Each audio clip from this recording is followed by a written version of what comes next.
You're watching Force 13's live streaming service.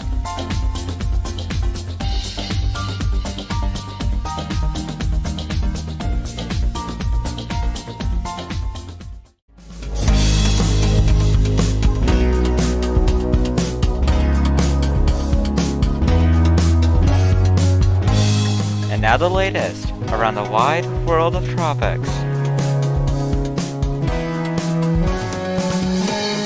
Tropical Weather Bulletin for September 11th, live. Well, it's another code red day here in the wide world of tropics, and we have Super Typhoon Chanthu, which remains a Category 5 by our analysis. Larry set to make landfall in Newfoundland tonight. Olaf weakening drastically as it heads west, and Kansan is no longer expected to reach typhoon strength again as it nears Vietnam. 65 storms have formed so far this year. It's day 103 of Atlantic hurricane season. Larry is there. 93L, it has been designated from that African wave. 70% chance of development. And the Gulf of Mexico AOI has an 80% chance of development. Not sure why that hasn't been invested yet. It's day 119 of Eastern Pacific hurricane season. Olaf drastically weakening as it heads westward. Barely a tropical storm at this point. There's also another area of interest that has a 60% chance of becoming a short-lived tropical system as it heads west-northwestwards. In the Western Pacific, there is Chanthu, there a Category 5, and of course Kansan. 96W has a 0% chance of formation by our analysis as it gets absorbed by Chanthu itself, so nothing expected from that despite the JTWC saying otherwise. In the North Indian Ocean, there's also another area of interest that is Invest 95B. That has a 60% chance of development, and of course that would be a short-lived tropical system, although it looks like it could hold itself pretty well together and may reform later on in the Arabian Sea. That remains to be seen what will happen with that one. So here's the Atlantic satellite imagery. You can see Larry beginning to start its extratropical transition, but still remaining pretty strong 80-mile-an-hour winds as it heads to the north-northeast at a very quick clip. Newfoundland starting to see those impacts now. Olaf made landfall as a Category 2 last night in Baja California and has since basically just lost itself entirely. Now barely a tropical storm, and it is likely that it becomes a post-tropical cyclone by tomorrow or Sunday night. In the Western Pacific, you can quite clearly make out Chanthu there, which has seemingly lost its eye in the last few hours there, as it continues to seemingly weaken as a result of shear being induced. Kansan not looking too hot there, with most of the convection being displaced to the western side of the system. But regardless, impacts have already begun in Vietnam associated with that. Same with Chanthu and the Luzon Straits area. In the North Indian Ocean, you can kind of make out 95B. There's part of the monsoonal mess that's going on in the Bay of Bengal. So really, if we are looking at anything that goes on here, it's probably going to be the same old monsoonal tropical systems that we typically see at this time of year. And going further, you can see Chanthu there as it nears that little island there. Of course, still a Category 5. It could be a little bit weaker than currently shown there. But of course, we are waiting to see what the other agencies state. We know this did reach a peak of 180 miles an hour earlier today. Here are the sea surface temperatures in the Eastern Pacific, 28 to 29 degrees Celsius across the tropical portions of the basin there. And the Atlantic of the Gulf of Mexico remains around 30 degrees Celsius, where that area of interest will be tracking. And much of the Atlantic otherwise is around 28 to 29 degrees Celsius. Almost all the areas that were 27 in the Cape Verde Islands have filled in with those 28s. Other than that, the tropics remain a little bit cooler. And the most notable change in sea surface temperature, you can see the track that Larry made there. In the Bay of Bengal, you can see the temperatures are around 29 to 30 degrees Celsius, where 95B will be going over. The Arabian Sea is looking a little bit more hostile. In the Western Pacific, you can see that the temperatures are around 29 to 30 degrees for the entire basin. And then, of course, most of those 30-degree isotherms are near the South China Sea and in the Philippine Sea, with more of those 30-degree isotherms near the equator. Southern Hemisphere, unsurprisingly, looking rather cool. Of course, those temperatures may be starting to slowly warm back in a few weeks or so. So here at the sea surface temperature anomalies, you can see the cold spell left behind by Larry there. Still some trace of Ida there too. Other than that, the eastern Pacific is remaining spotty with those above and below average temperatures, and the western Pacific remains relatively warm. So, with that said, this is the latest satellite imagery of Super Typhoon Chanthu here, along with Kantan to the left of it. That is one of our main focuses on tonight, as well as Hurricane Larry, which is also set to make landfall in a few hours in Newfoundland, of course, becoming the first hurricane to make landfall since Igor 2010 there. So, quite a bit of stuff going on here. Literally every single area of interest that we have, which is quite a bit, already has a medium chance or higher development. So needless to say, everything is going haywire as to be expected. September 11th does put us at the peak of season now, so we are at prime time. Joining me tonight, we have a small team tonight consisting of Ami, Asher, and Noah. We'll start with you, Ami, first. What are your latest reactions to what has gone on since last night's Tropical Weather Bulletin? Well, I will start with Chanthu. I suppose that really surprised me with its peak earlier today. I did not expect it to peak at what it was 180 miles per hour, was it? Um, east, just near Luzon, I believe it was. And Larry is surprising me of just how well it's keeping itself together as a hurricane. I mean, it's still fully tropical, and it's really getting close to Newfoundland there. I'm really watching that one closely along with Chanthu. And I did not expect 95B to really have such a high chance of formation, but that one is surprising me as well. And unfortunately, we have several other areas of interest across the world tonight which could threaten land areas, such as the Atlantic AOIs and the East Pac AOI off the coast of Mexico. Let's go up to you, Asher. What are your thoughts on what has been going on? Yeah. As stated earlier this morning, the peak of Shantu really surprised us, all, and honestly, most of us were expecting to drop into another hour replacement cycle before this new peak, but no, it just continued to intensify, and it just pretty much shocked us all. And regarding yeah, sorry about. I guess we'll get back to you on that one then. Noah, you've been looking at this really heavily. What are your thoughts on what is going on with the structure of Shantu at the moment? Well, first, my thoughts on the storms that are going on currently in the world. Today, I woke up and I saw immediately this incredible satellite image. I was really surprised. I wasn't expecting that kind of structure to wake up. Just 6 hours time, I was asleep, and then by the time I got to sleep, it still was pretty much an hour replacement cycle and looked not the best. And I woke up, it looked nearly perfect. um Likely had a peak of 180 miles per hour or even greater.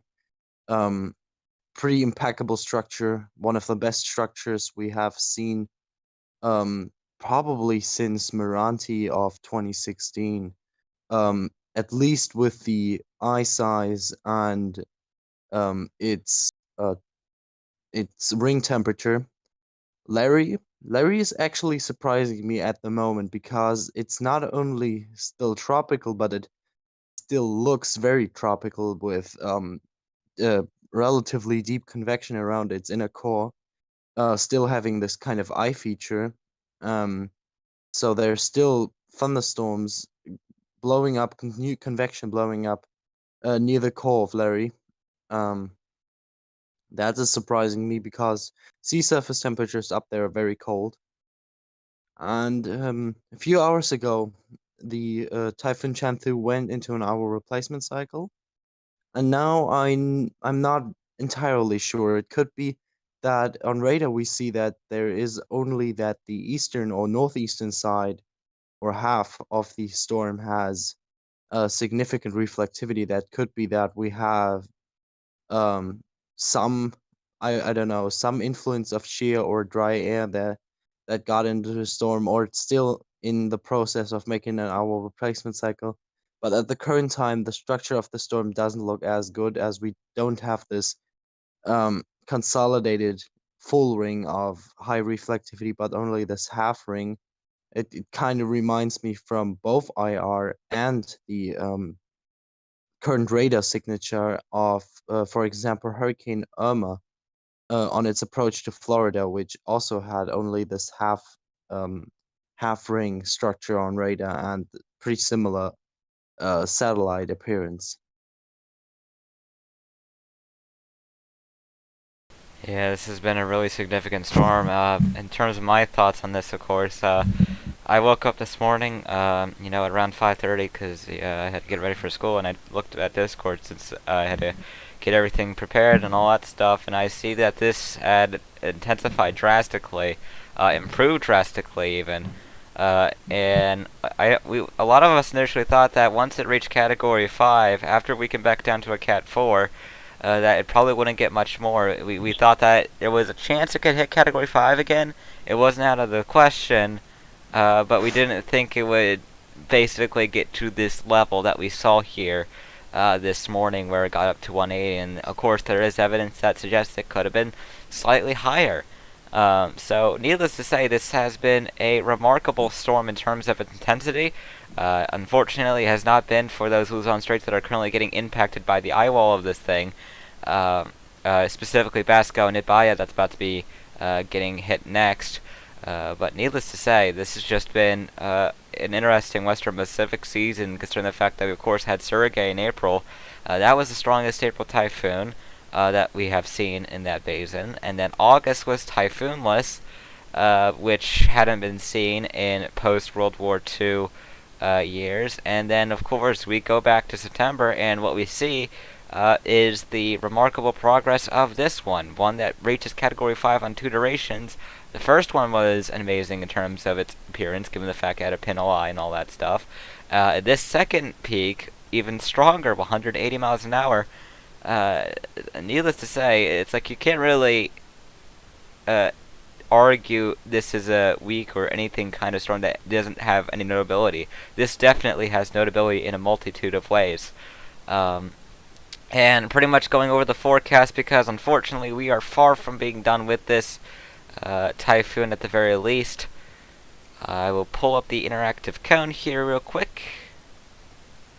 And it looks like things have trended eastwards. You can see Invest 96W, which is, you can literally see that the new track point has been added to this, and it's basically almost fully embedded into Chanthu at this point. So at this point, there's literally no reason that this has any chance of development. I know the Joint Typhoon Warning Center issued a tropical cyclone formation alert for this earlier, but there's literally no reason for that, given the fact that it's becoming part of Chanthu at this point. But there you are. Here's the cone. Those pink colors, of course, denoting Super Typhoon strength. As of right now, they do have this still at 160 miles an hour as of their latest advisory. And it is expected that it weakens a bit considerably as we head into the next 24 hours, down to 120 miles an hour 24 hours from now. And then it passes east of Taiwan, could potentially track over some of it. Depends on where it falls under that cone. If it passes east, then they will be dealing with less land. If it passes on the western side of the cone, then it's really going to be seeing some of that impact, of course, from Taiwan there. Taiwan is, regardless, going to be seeing some tropical storm force winds. The closer you are to the coast, the more of a chance you're going to be seeing those typhoon winds. After that, the forecast gets a little bit complicated, as it is expected to stall or slow down significantly as it heads to the east of Shanghai there, where it's not expected to move much for a few days here, although it will be weakening.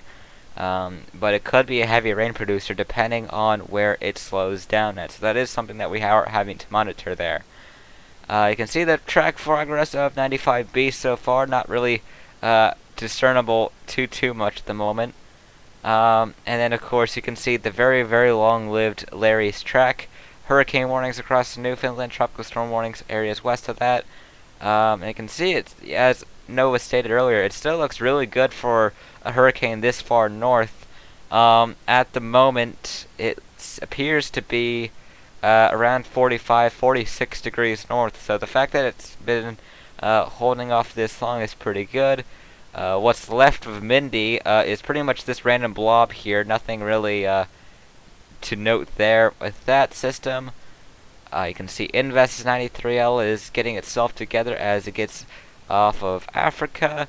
But the really surprising thing is the fact that this Gulf thing that will be entering the Gulf of Mexico has yet to be invested, considering the fact this now has the higher chance of formation in both the 2 and 5 day periods. 60% chance in 2 days, as well as a 80% chance in the next 5 days. And that is a 20% hike up in the 2-day department compared to the 2 p.m. advisory Eastern time from the National Hurricane Center. And Olaf is just...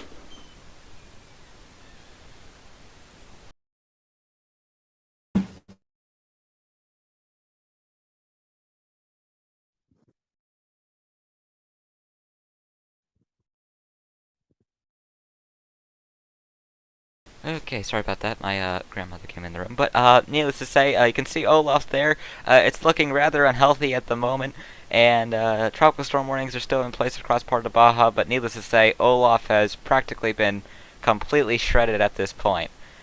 So that is pretty much what we're looking at. There is, of course, that area of interest, which is pretty much this little messy system over here. But what are your guys' thoughts on the Gulf of Mexico thing? I know there are probably people who are wondering what we expect out of this. And the fact that this isn't an invest still has confused quite a bit of us. I think it's definitely something that needs to be closely monitored by people who are in Mexico and Texas, and even potentially even portions of Louisiana. As even if this doesn't form, we're still likely to see heavy rainfall come from this, which is certainly not anything that we like to see. And I believe some models have increased in development chances, which I'd imagine is one factor why the chances went up at the latest tropical weather outlook. And it looks like the 0Z ATCF came out and they still have not designated this yet, it seems. No, it Yeah, doesn't look like it. I looked at some model, for example, the GFS, which shows the system developing all the way down to a 984 millibars, and there seems to be pretty substantial looking upper level anticyclone building over the system. So I think that could be a pretty surprise tropical storm, or might even be enough time to strengthen it all the way to hurricane status. So I would definitely keep an eye on that. That could be a surprise one. Yeah, regardless of development, this is going to be bringing some really heavy rains across portions of Texas and Louisiana. 2 states that really don't need the rain, especially Louisiana. They've already seen enough rain, especially considering the fact that the eastern part of the state already got dealt with Ida not too long ago. So definitely not anything needed here. Yeah, regarding this area of interest, whether or not it does form, it will pose a heavy rainfall threat across the central Gulf Coast, especially in the areas that were heavily damaged in Hurricane Ida. Sorry. Yeah, that's something we do not want to see in this area. But if it does form, the next name on the Atlantic naming list is Nicholas, and depending on what the conditions are, who knows how strong it could potentially get since it's peak season. To be fair, it also depending on which forms first. Of course, I know there was a question last night which we thought would be the thing that becomes Nicholas, and there were people who thought that would be the Eastern Atlantic area of interest. And I said, "Don't rename. There's always a chance that thing could pull surprises." And well, I guess I was right with what I said, considering the fact that, of course, we now are looking at this with a higher chance of formation. But regardless, both of these have high chances of formation, so these could get one of the next two names. And what's even more notable is the fact that even then, we've only used these names twice before, once before. This would be the second time that we use it. Of course, Nicholas and Odette, only time we've used those names were in 2003, and those were both in October. Pretty much any storms that we get after this, as long as these develop into named storms, the month that we are ahead will increase to 2, pretty much, of course, because of the fact that the latter storms did not form until December, Odette and Peter specifically. So needless to say, Nicholas is the last storm that keeps us a month ahead. Other than that, we're going to be launching ahead, and it definitely does appear we will for sure be introducing some names we have not seen used in List 1 history so far. So that is definitely interesting to note there. Yes, and regarding the rest of the worldwide tropics, Olaf is just basically melted after its landfall. Yeah, it's melted. So, and with that being said, along to the south with the other eastern Pacific area of interest off the coast of Mexico, it'll pretty much take the same disturbance track that Olaf took before it formed, and depending on how good the conditions are, it could of course become a tropical cyclone or perhaps even a hurricane, which the coast of Mexico would need to watch out for in case the storm may end up recurving, if it does. And moving on, Chanthu, yeah, it definitely shocked us all. Like winds of 180 miles per hour, sorry, or potentially even stronger. We haven't really seen a strong storm like that in the month of September since 2018. And to the west, I really forgot the name. So Mancoop. yeah, Conson. Oh, I thought we were talking about 2018. Yeah, Conson has been remained sheared by the monsoonal outflow of Typhoons Chanthu, which is and Conson is of course no longer expected to reach typhoon status, but could be a heavy rainmaker for Vietnam and the neighboring countries as it makes landfall. And regarding 95B, it is early September, so it's not exactly out of the peak monsoon season yet for India, so it could just be one of those brief, weak sheared tropical cyclones that develops out of the monsoon, though submodels indicate that it could hold its vortice as a depression over northern India, commonly known as the Brown Ocean effect, which is very commonly seen here in this region, and with very slight chances that it could even regenerate in the Arabian Sea, as previously mentioned. And lastly, Hurricane Larry. This is honestly, in my personal opinion, this is probably the most organized hurricane landfall that we'll probably be seeing in who knows how long, because I don't think we remember seeing Hurricane Igor from 2010 looking this defined approaching Newfoundland. But yeah, the people of Newfoundland definitely need to take very, very heavy precautions and seek immediate shelter. That's all. Speaking of Larry, I do have some information from the Canadian Hurricane Center regarding impacts from this. Rainfall, there are no rainfall warnings in effect for Larry currently. The current expectation is some rainfall amounts reaching around 30 millimeters, potentially up to 60 millimeters in some areas locally. We could see some coastal flooding, as you'd expect with these hurricanes, mainly along the south shore of Newfoundland. They are stating that long period waves of 7 to 10 meters will impact the south-facing coastlines, and storm surge will also affect those areas. So this is pretty significant, not only wind-wise for Newfoundland. Yeah, it's not something to see, and of course, the thing that's helping the rainfall totals keep itself a little bit downwards is the fact that we are looking at this moving at a very quick pace here. Um, but regardless, the worst of the conditions will likely be starting soon in terms of the wind, um, and that will be an event that lasts a few hours only. But it's going to be pretty intense for this part of the Atlantic here, because of course they're not used to seeing tropical systems like this impacting their area.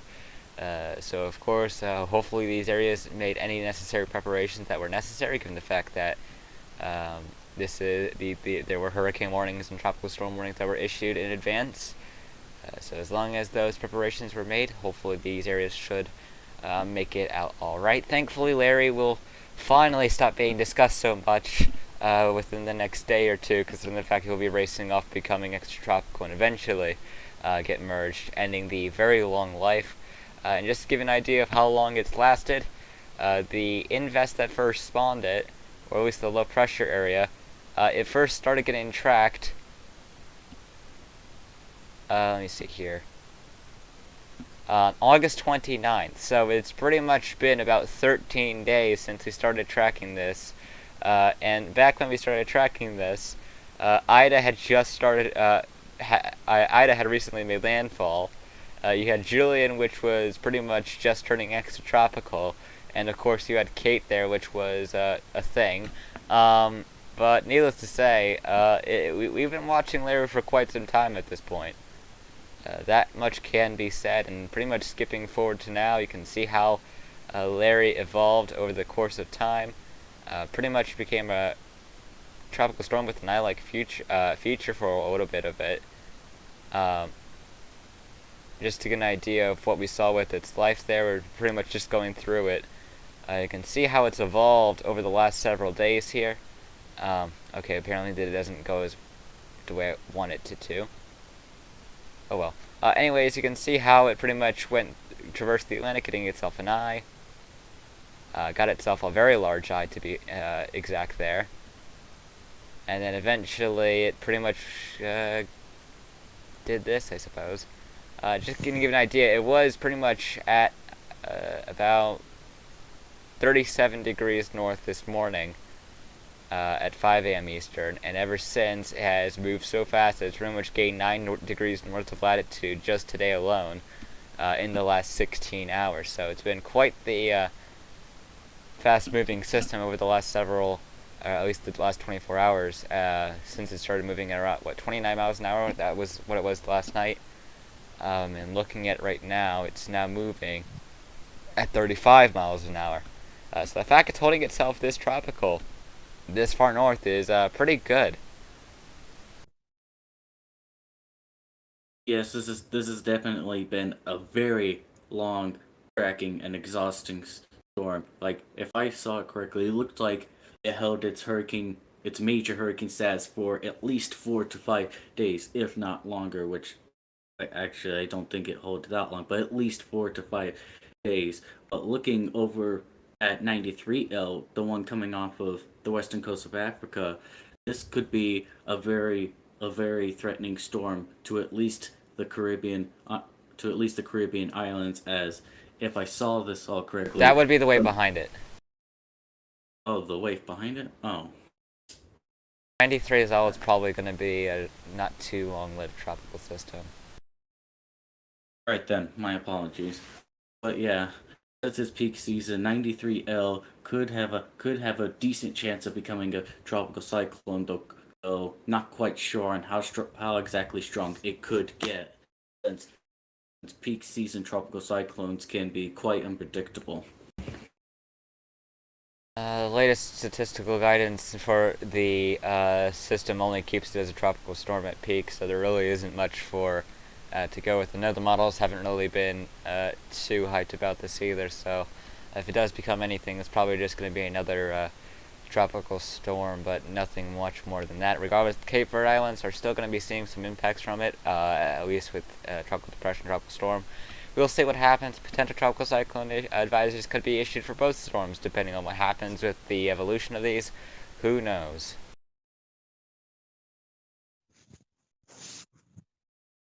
Well, with that said, we are now at the half-hour mark, and that is usually the time that we start getting questions from people. So if you have your questions, please tag us at Forge13. That will pop up our name in orange, and that will give us the ability to see your comments, questions, concerns, anything you'd like to tell us, and we will address those in the next half hour that we've got. So let's see if there's any questions that we've got while my chat updates here.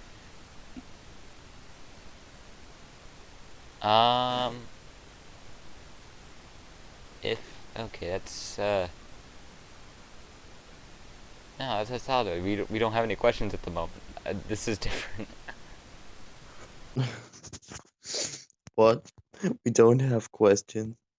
As of right now, there is no questions for us at the moment. Oh, there we go. How now that Olaf is off the coast of Baja California, sir? What's the next storm in the Baja California? Wait, what's next for the storm in the Baja California area?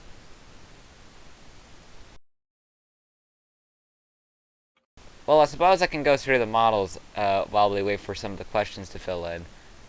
Pretty much, this is what we're looking at least for the. We'll start off with the Eastern Pacific first here, since that was what we'd addressed. You can see Olaf pretty much die out there. Not really. GFS doesn't really develop this system, and if it were to develop, it's probably not going to be lasting long at all. And Baja remains relatively dry in this scenario, with really not much going on the next 2 weeks there.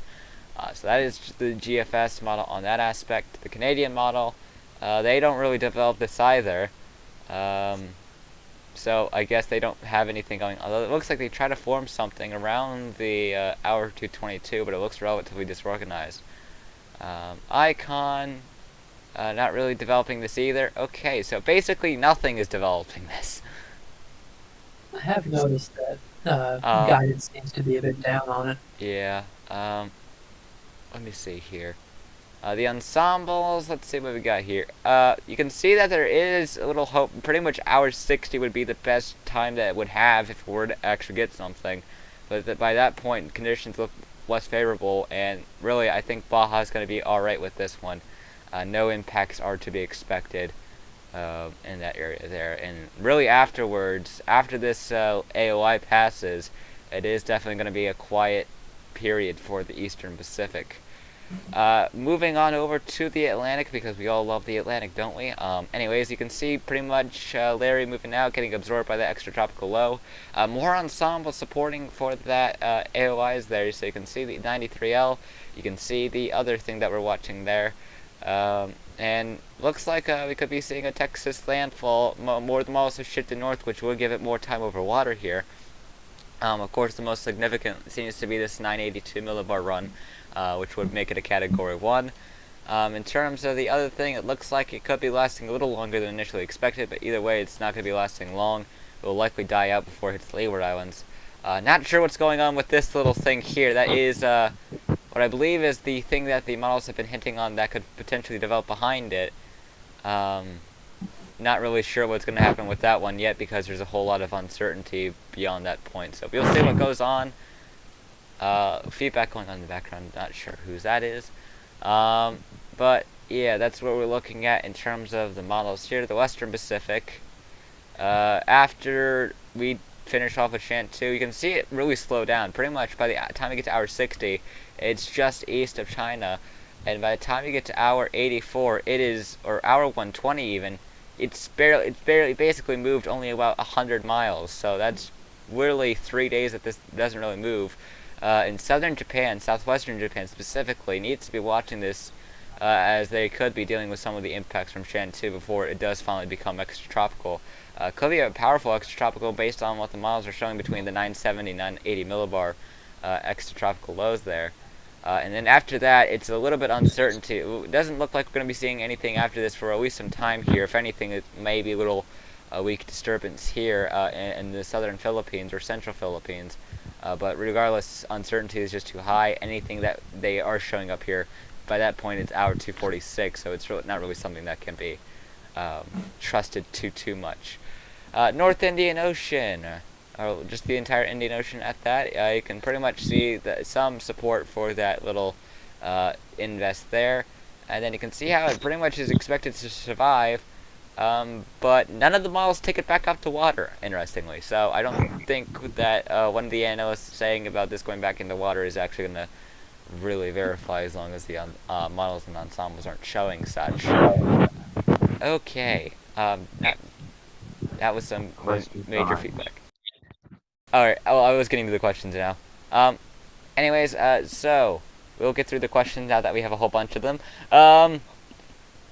What do you think about the Gulf Invest? I think we discussed that. Pretty much the synopsis was it all depends on how much time it gets over water and how much it stays away from land. The less of land interaction and the more time it has over water, the more significant of a situation we could be looking at. At most, this will probably not be more than a Cat 1, but the most realistic scenario is that it does become a moderate and tropical storm. Regardless of what happens with this system, it is going to be posing a significant rainfall threat to Texas and western Louisiana at the very least. Imagine if a major hurricane and a major earthquake happened at the same time. That would not be fun. Can Canada get snow from Larry? I know Greenland is. But not Canada. The air is too warm to produce any snow from that. Yeah, there shouldn't be anything going on there. Next question that we had. Where could the disturbance in Central America impact after impact enters the Gulf? Well, that would be Texas and Louisiana. What is the reason why the Western Pacific was quiet last month of August? No, I think that would be a you question there. Oh yeah, I've read through this question, and I've actually posted something into the live output, which is practically perfectly explaining this. So that's a velocity potential anomaly map. So the brown colors, if you're showing that, Xavier. I have Xavier. that up on my end. Yeah, I was getting it zoomed out. Okay, yeah. The brown colors are showing sinking anomalies, and the blue colors are showing rising anomalies. And now you could say sea surface temperatures are far above average in the Western Pacific. Why is the Western Pacific so inactive?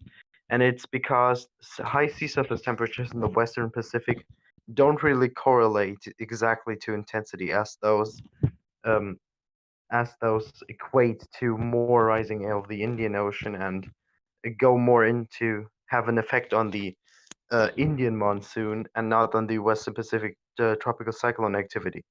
So, despite the warm sea surface temperatures, we actually had very strong sinking air, which led to very strong convection anomalies in the sense of far less convection than is usual, and also increased wind shear. While we had rising over Africa, which is why the Atlantic has been so active during the last month. Yep. Going to our next question that we had. How similar is Olaf 2021 and Olaf 2015? Well, I mean, I know they're a month apart completely, so not really much. Completely not similar. Yeah, Olaf 2015 was way, way further west and was a Category 4 in the month of October. And it was active at the same time as Patricia. Yeah, there's literally no similarities between Olaf 2021 and Olaf 2015. They were just existed in the same basin, and that's pretty much all you can say are similarities with that one. Yeah. Our next question.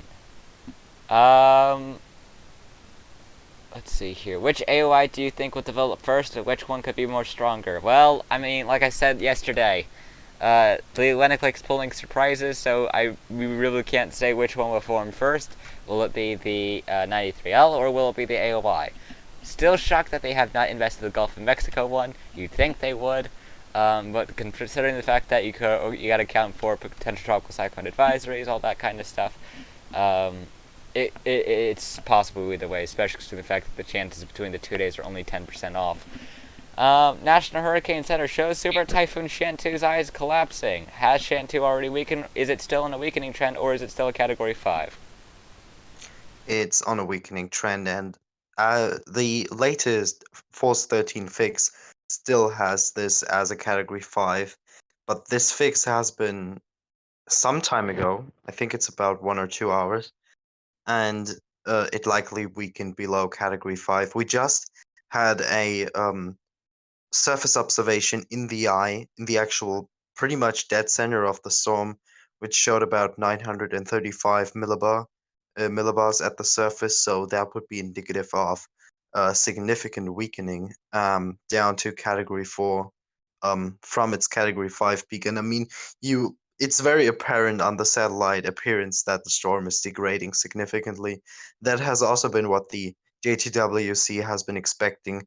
There was first of all there was an hour replacement cycle, and second, these islands between Taiwan and the Philippines they have pretty tall mountains, and uh, also that is of course a negative influence on the storm. And also Taiwan has so tall mountains that the broader circulation is advecting some vorticity into the storm, which is helping to degrade the structure and weaken the storm. So you basically get land interaction from pretty far away. The core doesn't have to be over land for the tropical cyclone to be significantly impacted. Yep, indeed.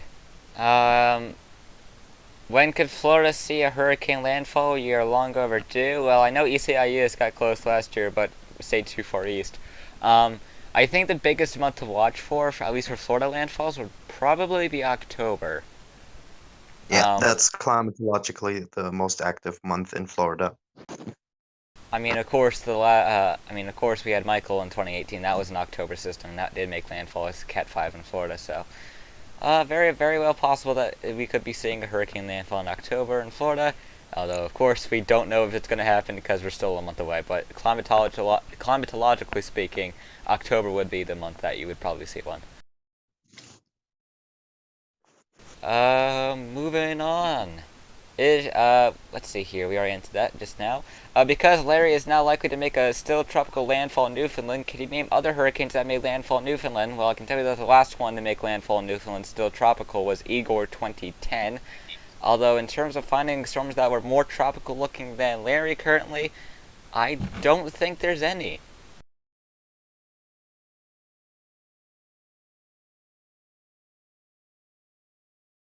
Uh, I don't remember anything else but Igor from the top of my head, but I know there have been other in other areas of Atlantic Canada. There have been fully tropical hurricanes, even a Category 2 in 2003.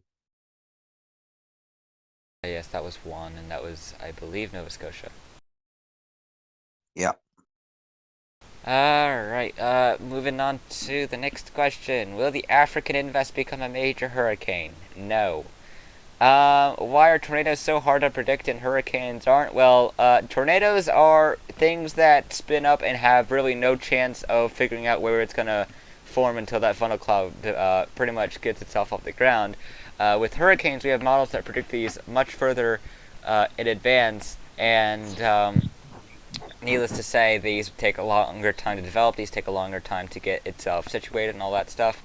With tornadoes, these are much fast-paced events, and it's really hard to predict these. It's kind of like those afternoon showers, pop-up thunderstorms that you typically see. Those, like tornadoes, are extremely difficult to predict where they will, of course, form. A buoy on... And I just wanted to say that it's also just the simple size comparison. Hurricanes are dependent on dynamics that are happening on several kilometers to even hundreds of kilometers of size. Tornadoes are dependent on dynamics that are happening in the tens of meters in terms of size of the small vortices you get with surface friction of the between the boundary layer and the surface. So tornado genesis dynamics are extremely complicated um, when it comes to even how to explain them. And on hurricanes, it's not that complicated as their dynamics are happening on a much broader and larger scale.